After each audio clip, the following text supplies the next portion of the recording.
윤석열 대통령이 6박 8일간 아랍에미리트 스위스 순방을 마치고 내일 귀국합니다.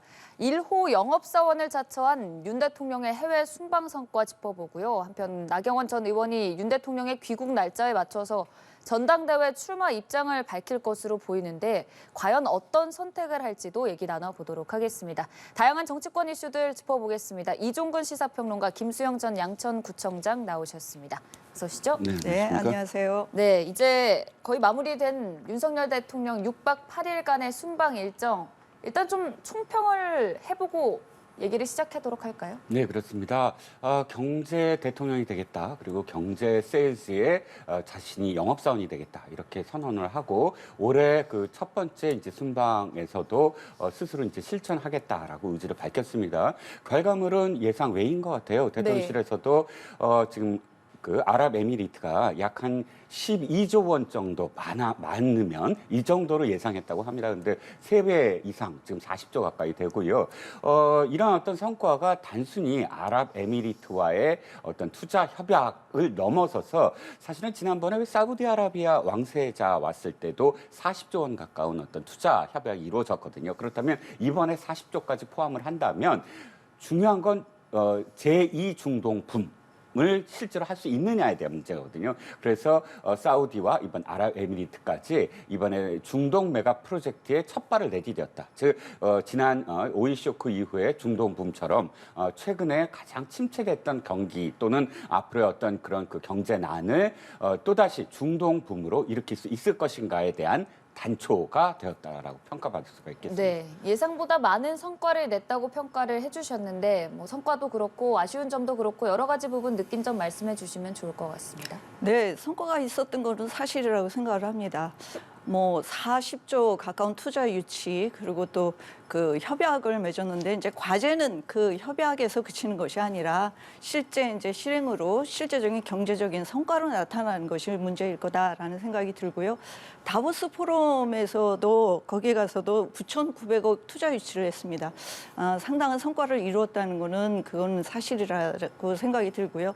다만 아쉬운 점은 다보스 포럼에서 연설을 하셨는데 세계 복합적 위기에 협력과 연대로 돌파해 나가자라고 굉장히 좋은 연설을 해주셨어요. 근데 문제는 국내 상황은 그렇지 못했다는 겁니다. 국내 상황은 당 내부에서는 굉장히 그 뭐 전당대회 때문에 갈등이 굉장히 지금 폭도했었고 또 그리고 야당 대표하고의 관계나 이런 것들도 그 사이에 송환이라든지 노총에 대한 압수수색 국내 상황은 복합적 위기로 치닫고 있는데 외국에서 협력과 연대를 강조하시는 걸 보면서 국내에서도 좀 협력과 연대를 강조하시면 어떨까라는 생각을 했습니다. 또 그뿐만이 아니라 이란 그 실언은 굉장히 큰 파장을 좀 낳아서 오히려 그 커다란 그 경제적 성과가 빛을 발하게 되지 않았나라는 아쉬움이 좀 있습니다. 네, 잠깐 말씀을 해주셨지만 윤석열 대통령이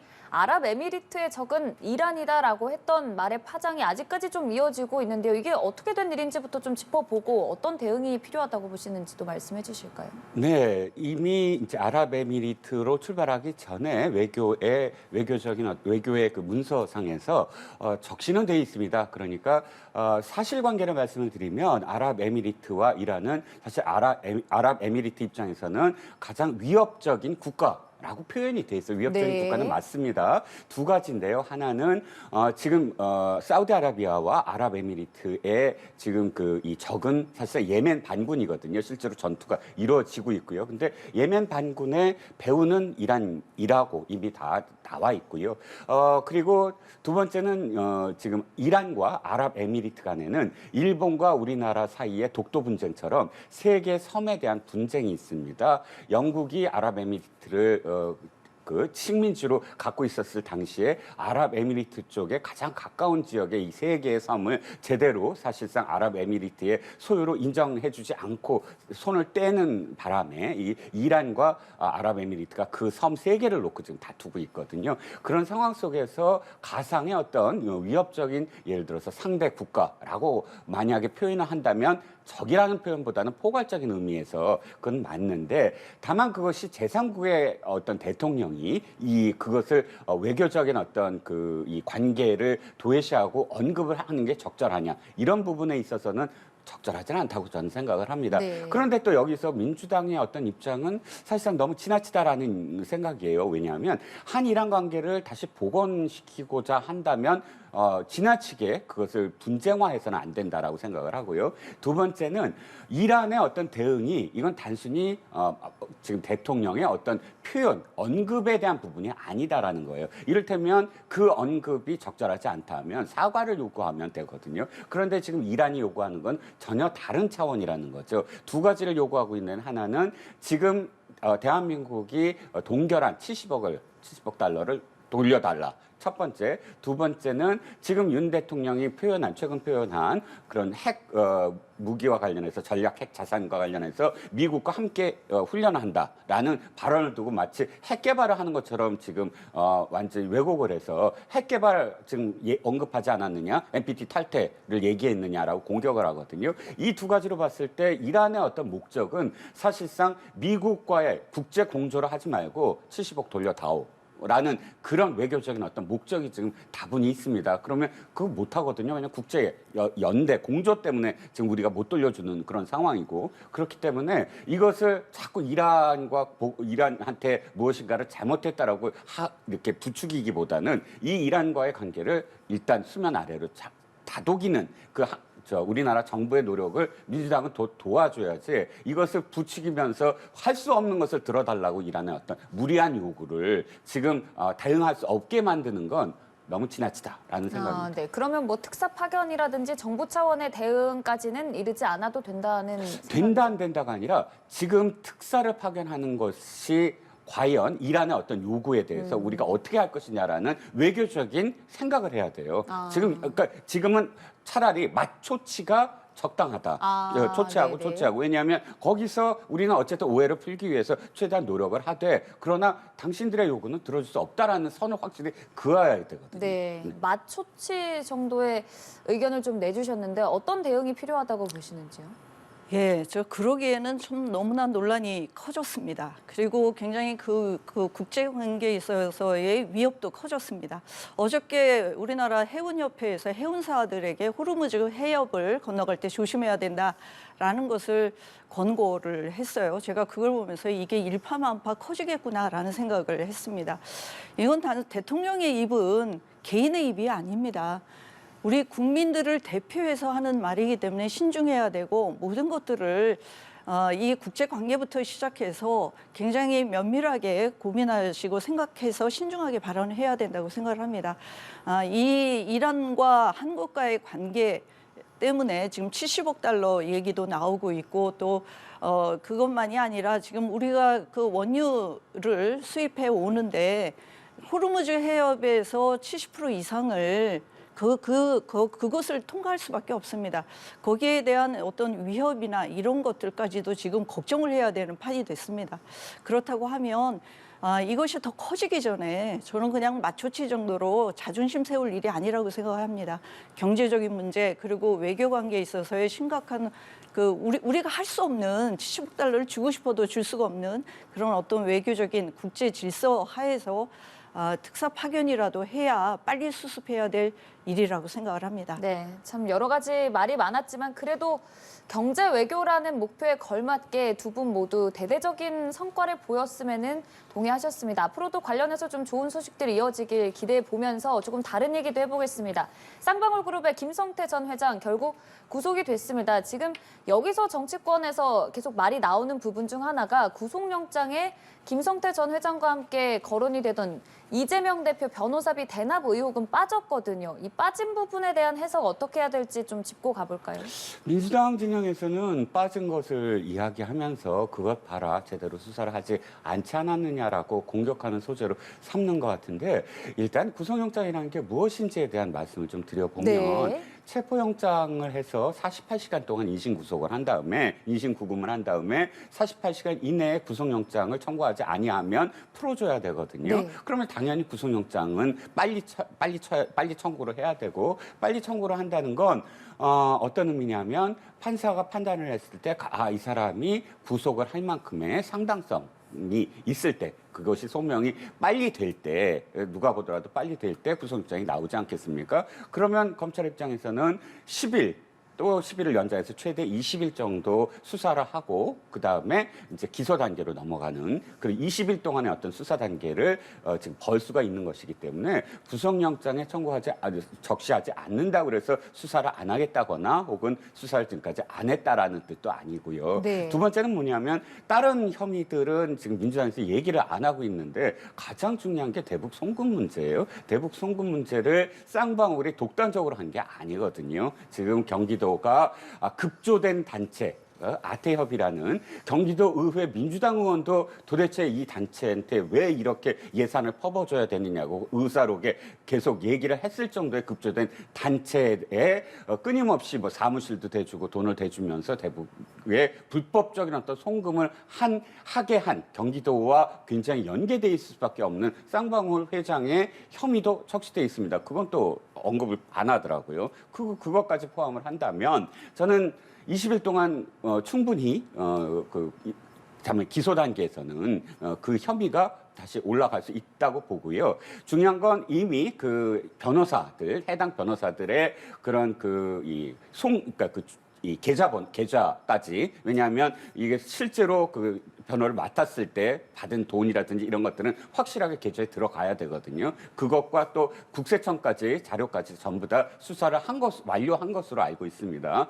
결정적으로는 그것을 지휘한 사람의 그 진술이 필요한 건데 그 진술을 20일 동안 하겠다는 것이죠. 그래서 그것이 빠졌다고 그래서 수사를 지금까지 안 했다. 이건 너무 과한 표현이라는 겁니다. 네. 뭐 빠졌다고 무혐의는 아니고 또 수사가 미비했던 건 아니라는 말씀이신데 뭐 김성태 전 회장이 받고 있는 여러 혐의들이 회삿돈 횡령 배임 그리고 말씀해 주셨던 대북 송금 의혹 등은 영장에 좀 기입이 됐는데 변호사비 대납 의혹은 빠진 부분이 이 두 혐의들 그리고 이외에 적시된 혐의들과의 차이점이 뭐길래 적시가 되지 않았는지 뭐 이 부분은 향후 추가 수사가 필요하다는 의미일까요? 어떻게 좀 해석을 해봐야 될까요? 아까도 말씀을 드렸지만 수사는 거의 완료 단계라고 지금 보여집니다. 네. 이미 압수수색을 다 했거든요. 변호사들의 계좌도 압수수색을 했고 또 국세청 자료까지 전부 다 받았고 그래서 해당 변호사들이 얼만큼을 받았는지 아니면 우회적으로 어떻게 됐는지에 대한 돈의 흐름 이것은 다 파악을 하고 있는 것으로 알려져 있습니다. 그 다음에는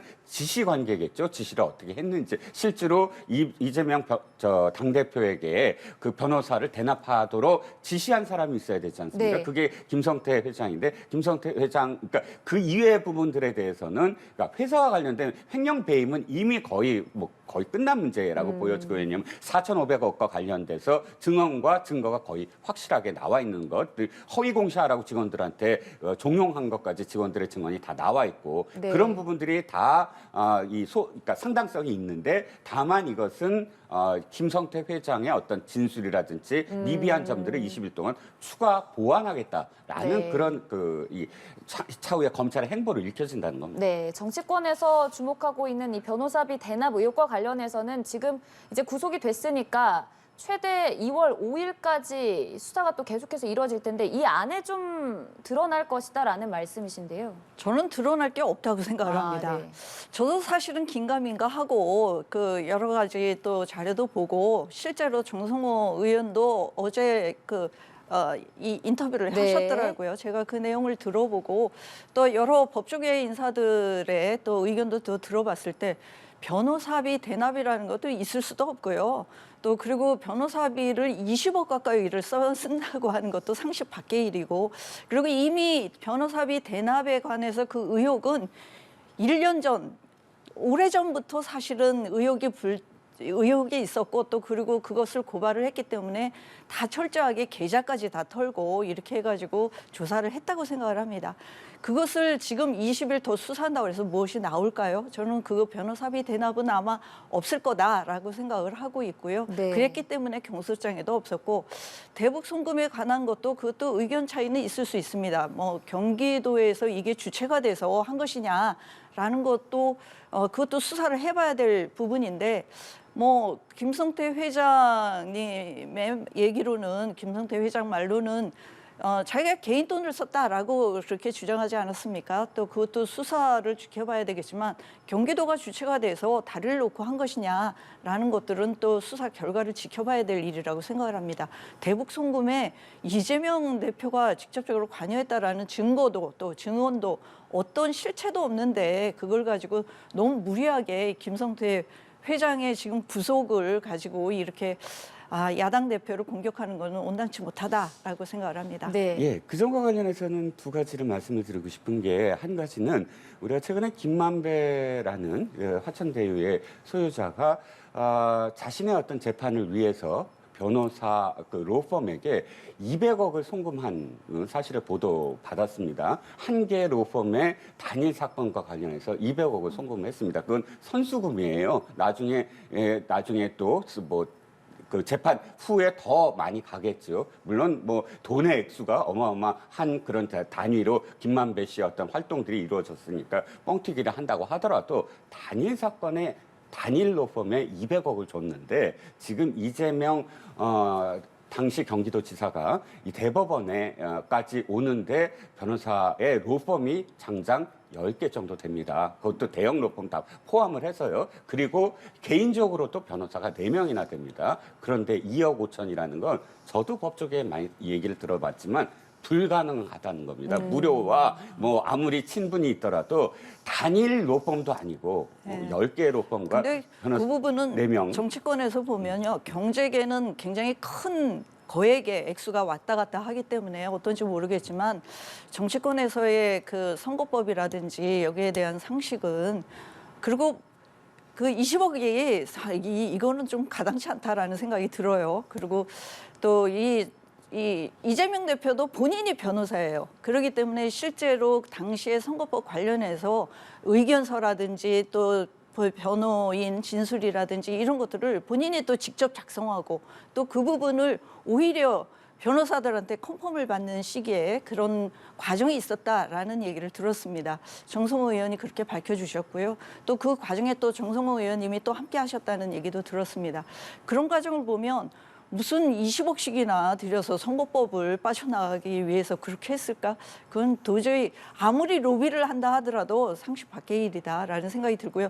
또 거기에서는 변호사비 대납과 관련해서 증언이든 또는 증인이든 어떤 것도 누구에게 어떻게 줬느냐라는 것들도 전혀 없는 그런 실체가 없습니다. 누구에게 줬는지 변호사비를 대납을 했다면 그리고 어떤 경로를 통해서 줬는지 이런 것들도 아무것도 없는데 변호사비 대납을 했다. 그리고 그 20억이라는 것도 실제로는 다른 변호사라는 거 아니에요. 다른 변호사한테 뭐 M&A 과정에서 잠시 유치했던 돈을 나중에 돌려줬다라는 건데 그게 그래서 제가 그 내용을 들으면서 가짜 뉴스라는 게 이렇게 해서 생산이 되는구나라는 생각도 했습니다. 글쎄요, 정치권에서 선거법 위반이 그렇게 아무것도 아닐까요? 예를 들어서 지금 김만배 씨가 200억 원을 그렇게 그 선뜻 내서 자신이 갖고 올 수 있는 것이 한 2천 몇백억이다라고 한다면 당시 경기도지사인 이재명 씨가 그 이 선거에서 대법에서 1심도 자신한테 불리하게 나오고 2심도 불리하게 나왔습니다. 대법원에서 뒤집어졌어요. 그 뒤집힘으로 해서 자신한테 돌아올 이익은 뭐였죠? 대통령 후보가 되는 겁니다. 만약에 거기서 선거법 위반으로 1심과 2심처럼 똑같이 나왔다고 한다면 3심까지 그렇게 나왔다고 한다면 자신은 그 피선거권이 박탈이 되는 상황, 대통령 후보로 못 나오는 상황이에요. 그렇다면 어떤 것이 더 무게가 더 클까 하는 것, 뭐 이런 것을 생각했을 때 저는 200억이 아니라 2천억을 주더라도 대통령 후보로 나오고 싶은 마음, 그 가치가 더 컸다고 생각을 하고요. 두 번째는 아까 그 경기도와 관련이 없을 수도 있다. 경기도와 너무나 적극하게 관련이 있었습니다. 경기도가 아태협 대회를 주관을 했어요. 2018년 11월 16일 날 주관을 했고요. 아태협과 경기도가 주최를 해서 당시에 북한의 리용호라는 지방자치단체장이 부를 수 없는 아주 고위급 인사가 와서 확약을 여러 가지를 해줍니다. 그런 관계 속에서 쌍방으로 어떤 역할을 했냐면 아태협의 모든 것을 다 해줬어요. 아태협에 사무실 내주고 아태협에 하는 행사에 모두 돈을 다 지원을 해주고 더군다나 그것을 계속 실무적인 어떤 입장을 보였던 이화영 평화부지사에게 사회이사 자리 주면서 지금 현재 구속되기 직전까지도 법인카드를 줘서 법인카드를 쓰게 만들었습니다. 그런데 경기도와 관련이 없다? 앞으로 수사에 나온다가 아니라 이미 관련이 있다고 다 적시되었던 상태에서 지금 수사가 이루어진다는 점이죠. 뭐 그 부분도 사실은 또 결국은 이제 증거와 또 증인을 통해서 나온 또 결과가 있을 거라고 봅니다. 경기도에서 아태앱을 통해서 어떤 행사도 주최하고 했다 하더라도 그것이 경기도 예산을 통해서 한 것인지 또 그리고 쌍방울 회장의 또 어떤 돈을 통해서 한 것인지 이건 규명해 봐야 될 일이라고 생각을 합니다. 그리고 변호사비 대납하고 관련해서는 실체도 없는 걸 가지고 너무 크게 부풀린 거 아닌가 저는 그렇게 생각을 하고 있고요. 실제로 뭐 나온 얘기도 아까도 말씀드렸지만 이게 가짜 뉴스라는 게 뭐 누가 누구를 통해서 어떻게 이것도 조그만 어떤 불씨를 가지고 그걸 갖다 침소봉대한다든지 아니면은 다른 얘기를 가지고 또 크게 만들어서 하는 그런 뉴스들을 보면서 그런 그 변호사비 대납을 가지고 이렇게 이재명 대표를 기소하거나 또는 수사하기는 어려울 거다. 저는 그렇게 확신합니다. 두 분의 이견 수사 과정에서 좀 더 드러날 것으로 보이고요. 이 대표가 받고 있는 또 다른 혐의점 중 하나가 위례 대장동 의혹입니다. 이와 관련해서는 지금 검찰 측과 소환 날짜를 두고 계속 설왕설래가 있었는데 당초 검찰이 27일 소환 통보했고요. 이 대표가 28일로 가겠다고 하자 검찰이 이 건은 조사할 것이 많아서 2회, 그러니까 이틀 정도는 조사를 해야 된다라고 했거든요. 이렇게 되면 어떻게 될까요? 일단 우리는 조율 과정을 이렇게 생생하게 듣고 보고 있습니다. 사실 이건 검찰과 피의자 간에 그냥 하면 되는 일이거든요. 왜냐하면 검찰은 예를 들어서 검찰이 피의자한테 자 오시고 싶은 날짜가 언제입니까? 하고 물을 수는 없어요. 그 누구한테도 특정을 합니다. 며칠 날 오세요. 이거는 꼭 며칠 거기에 대해서 그 피의자가 제가 생계 문제 때문에 그날은 못 갑니다. 혹시 다른 날짜로 다시 정하시면 어떨까요? 이건 가능하지요. 그래서 서로 조율하는 과정들. 그래갖고 결정이 되면 며칠 날 가기로 했다. 이렇게 발표를 하면 되거든요. 그런데 이게 만시리에 다 이렇게 공개가 되다 보니까 마치 공방을 벌이는 것처럼 그리고 서로 기싸움을 하는 것처럼 보여져서 그렇지 사실상 이게 안 보여진다면 어느 상황이라도 또 이렇게 조율은 또 있다고 생각을 하거든요. 다만 지금 이재명 당대표가 이게 나도 공인이니까 일을 하기 때문에 토요일 날 가고 간다까지도 저는 뭐 서로 조율을 하는 과정이라고 보는데 시간은 좀 너무 무리했다. 지난번에 성남 FC와 관련해서도 세상에 어떤 그 피의자가 난 몇 시까지 나가겠다라고 이야기할 수 있는 사람은 없거든요. 이를테면 법적으로는 지금 보호를 받을 수 있는 게 일몰 이후에는 검찰이 하실 수 있겠습니까? 계속 해서 거부하면 못하게 돼 있어요. 근데 일몰 되기 전에 내가 몇 시까지 나가야 된다. 이건 사실상 있을 수 없는데 그때 뭐 검찰에 따르면 어쨌든 6시까지 나가겠다라고 얘기하고 이번에도 10시 반에 나가겠다라고 아예 시간을 적시한 것. 이건 좀 무리하지 않느냐. 최소한 일몰 이후에까지 조사를 받고 싶은 생각이 없다면 검찰이 이야기하는 9시 반에 와서 다른 국민들과 똑같이 그러니까 당대표로서 어떤 특권이 아니라 또는 국회의원으로서 특권이 아니라 똑같이 받으면 된다. 날짜는 조율할 수 있지만 시간까지 내가 몇 시에 가서 몇 시에 나오겠다라고 통보하듯이 하는 것은 자신이 당대표라는 그런 그 특권을 누리겠다라는 것밖에 안 된다. 소환 일시를 조율하는 거는 통상적으로 뭐 공개적이지만 않을 뿐 이루어지지만 저는 별로 중요한 문제 아니라고 생각을 합니다. 아니 시간을 9시 반으로 하면 어떻고 10시 반으로 하면 어떻습니까? 그걸 특권이라고 얘기하는 것도 저는 좀 이해하기 어렵고요. 다만 당대표는 소환에 응하겠다. 그리고 또 거기에 대해서는 평일에는 국정과 또 그 민생을 살펴야 되니 토요일 날 출두하겠다라고 밝힌 거라고 보이시면 될 것 같습니다. 얼마든지 조율하고 또 별로 중요한 문제를 아닌 걸 가지고 긴장 관계다 서로 기싸움하는 거다라고 얘기하는 것이 검찰이 내가 이렇게 힘이 있으니까 뭐 힘을 보여주려고 했는데 이런 걸로밖에 안 보여서 그거는 좀 무리한 태도 아닌가라는 생각도 들어요. 야당 대표에 대한 어떤 예의 차원에서도 뭐 나오겠다고 하면 그건 밑에서 또 시간도 조율할 수 있는 문제 아니겠습니까?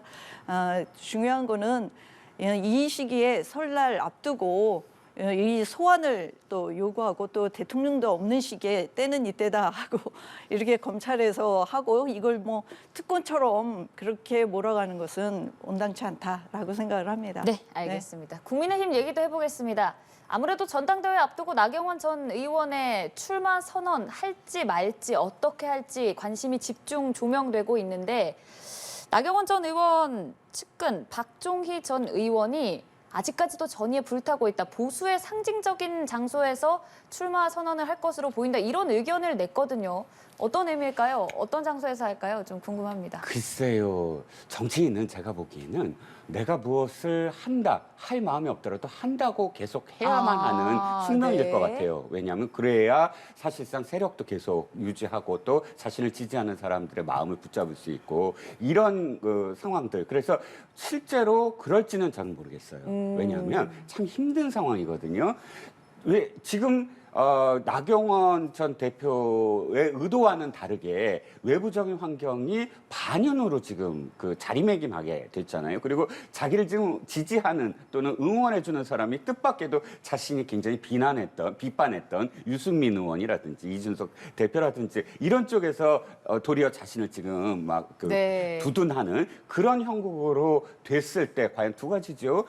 실제로 경선에서 반윤으로 성공할 수 있을까? 집권 여당이 1년 차에 당대표가 되는데 반윤으로는 불가능하지 않느냐. 그러니까 대통령과 반하는 그런 포지셔닝으로. 두 번째, 만약에 결선 투표까지 가는 그런 이 표의 어떤 뭐 우연성과 필연성으로 해서 당대표가 되더라도 당대표가 돼서 흔들리는 건 사실 언제나 있어 왔어요. 예전에 홍준표 대표라든지 안상수 대표, 창원의 안상수 대표 당대표가 됐을 때 두 분 다 총선을 치르지 못하고 사실 물러서는 그래서 비대위로 바뀌거나 했던 경험이 있거든요. 이제 당대표가 된다고 해서 꼭 다음 총선까지 갈 수 있느냐? 흔들어 놓으면 못해요. 권력이라는 건 최고위원들이 흔들거나 그랬을 때 지금 대통령실이나 혹은 친윤이라는 또 대통령을 지지하는 사람들의 마음을 사지 않고 당대표가 간혹 되더라도 그 다음에 흔들리는 것을 경험하면서 갈 수 있느냐? 불가능하다고 저는 생각을 하거든요. 그래서 네. 저는 어쨌든 굉장히 고민을 하지만 제 조언은 사실상 보수의 굉장히 큰 자산이거든요. 우리나라에 진짜 여기까지 오는 몇 안 되는 여성 정치인이기도 하고요. 그렇다면 후위를 도모하는 것이 더 지금 낫다. 지금은 이렇게 반윤으로 자리매김해서는 더 승부를 걸 수 없다라는 생각입니다. 근데 오히려 일각에서는 불출마했을 때 더 나경원 전 의원이 살아나기 힘들 수도 있다는 해석도 있거든요. 그렇죠. 들고 남의 어떤 개차 대표표를 네. 생각을 하면 야 여기서 꺾이냐? 여기서 네. 또 약한 모습을 보이냐? 그런데 그게 또 반전이 될 수도 있어요. 왜냐하면 정치는 생물이기 때문에 앞으로 어떤 상황들이 닥칠지 지금의 상황에서 내년 총선까지 저는 변수가 어마어마하게 많다고 생각을 하거든요. 지금의 꺾임이 아니다라고 표현될 수 있는 여러 가지 계기도 저는 스스로 만들어 나갈 수 있다고 생각합니다. 네, 불출마 얘기를 좀 해주시는 것 같은데. 네, 뭐 나경원 의원 입장에서는 굉장히 지금 난감한 상황일 것 같아요. 저는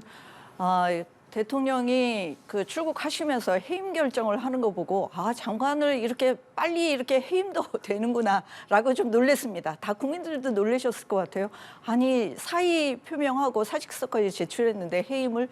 그런데 이상민 장관은 그렇게 국민 여론도 그렇고 야당에서도 해임해야 된다라는 걸 2달 넘도록 그렇게 줄기차게 했는데 끝까지 지키잖아요.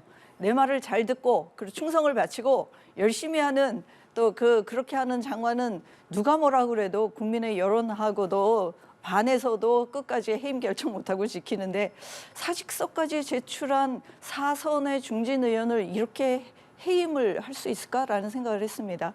그것뿐만이 아니라 당내의 초선 의원들이 40여 명이 또 연판장까지 돌렸다는 거 아닙니까? 이런 상황에서 나경원 의원이 출마를 할 수 있을까? 뭐 당선을 위해서가 아니라 장렬하게 전사를 하면 또 그것도 정치 과정도 저는 의미가 있을 수 있다고 생각을 합니다. 그런데 정말 이런 것들을 감수하면서 그동안에 항상 주류에 있었던 나경원 의원이 비주류의 길로 갈까라는 것은 좀 물음표를 할 수밖에 없어요. 그런데 정치인으로서는 정치는 꼭 결과물이 아니라 이런 과정 속에서도 본인이 축적해가는 정치적 자산이 있다고 생각을 합니다. 그런 것들을 버리고 또 출마를 또 굽히고 이렇게 했을 때 나경원 의원은 굉장히 많은 데미지를 좀 입을 수 있겠다라는 생각이 네. 듭니다. 근데 또 동시에 뭐 안철수 의원과의 연대 얘기도 나오더라고요. 근데 만약에 불출마를 하게 된다면 좀 김기현 의원으로 아예 힘이 실릴까요? 아니면 좀 거기 안에서도 분열이 일어날 거라고 보세요? 굉장히 애매해졌어요. 아, 네. 보면 어떤 여론조사가 그걸 했더라고요. 네. 나경원 대표의 표가 어디로 갈 것인가. 네. 그런데 사실 지금의 상황이 김기현 전 원내대표한테 유리한 상황은 아니에요. 왜냐하면 그 지금 말씀하셨던 부분들 너무 네. 심하다. 이렇게까지 할 수가 있느냐. 또 당시에 이제 어쨌든 나경원 전 의원이 갖고 있는 팬심이 최소한 한 20% 정도는 있거든요. 흔들리지 않는. 그런데 이러다 보면 차라리 마지막에는 안철수 의원 쪽으로 갈 수 있는 표가 더 많지 않느냐라는 그런 결과도 있고 하니까